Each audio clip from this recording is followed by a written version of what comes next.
I'm David Ainsworth, Head of Communications at the United Nations Secretariat for the Convention on Biological Diversity. Today we're talking about agriculture at Substa 26, and we're talking with Dan Leskien, who's with the FAO Commission on Genetic Resources for Food and Agriculture. Dan, thanks for taking time to speak with us today. Thank you for having me. So the Commission is really this unique body that covers all aspects of biodiversity for food.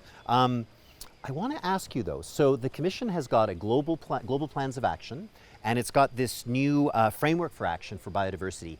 Tell me a little bit about where these came from and then how they align and support with the work that we're doing for the framework. Right. Well, thank you, David.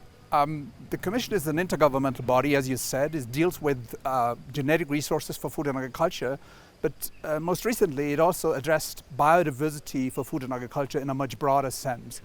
Originally, the Commission started in 1983, so about 40 years ago, focusing on plant genetic resources, but since 1995 it has been dealing stepwise with all the other sectors of genetic resources, so with animal, with forest, with aquatic genetic resources, and recently also with microorganism and vertebrate genetic resources.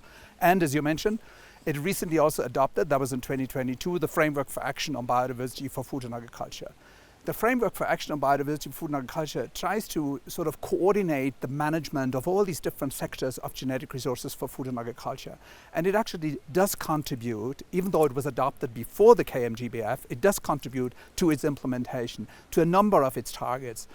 For example, target number 4, but also target 10 or target 7, because the Framework for Action calls its parties to the countries to adopt biodiversity-friendly practices, which is a term that has actually been taken up in Target 10 by the contracting parties of the KMGBF, of the Convention on Biological Diversity.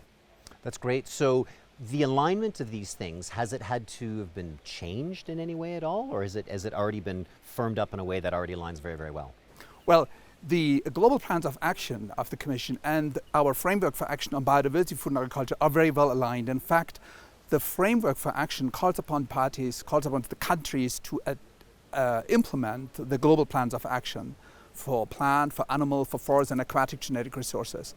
But our Framework for Action on Biodiversity for Food and Agriculture also contributes to the KMGBF, and it didn't really have to be adjusted or adopted, although it was adopted before the KMGBF.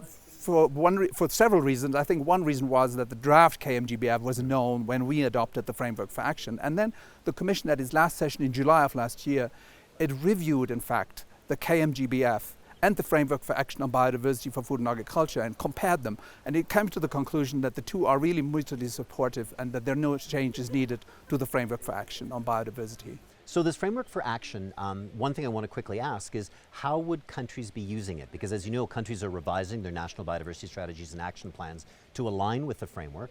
How would this framework of yours help them with this? Well, that is actually a very crucial point. The Framework for Action can be used as some kind of a guideline or a compilation of methods for the implementation of the KMGBF. The KMGBF is, if you like, it identifies the targets. Our action plans, but also the Framework for Action, identifies actions, identifies the actual activities that need to be done to achieve the targets of the KMGBF. So they are much more detailed, they are also more technical, but they provide guidance as to what countries should actually do to achieve the targets of the KMGBF that are related to food and agriculture. So that's excellent. So I guess we were expecting that as countries are doing these revisions leading up to COP16, you'll be very, very busy. Do you have a process where you're engaging with countries directly? Absolutely. I mean, on the one hand, we are trying to get involved also in the NBSAP processes now in countries that are ongoing, and to try to convince them that there are a lot of instruments, including the global plans of action of the Commission, but also other instruments of FAO that should be used in the review of these national policies that have an effect or are relevant to biodiversity, including biodiversity for food and agriculture. So we are trying to get involved in these processes, and we are in fact involved. We've been running seminars and regional consultations recently where we provided help and advice to countries in the implementation of the Framework for Action on Biodiversity for Food and Agriculture. And of course, in these discussions, the CBD Secretariat was always involved. And so we are trying to engage each other in these different processes. That's excellent. Well, so Dan, I feel that you and I will need to speak again at COP16 and see how much further this process has advanced. I would be delighted to do that. That'd be great. Well, thanks for talking with us today. Thank you. Have a great day, everyone.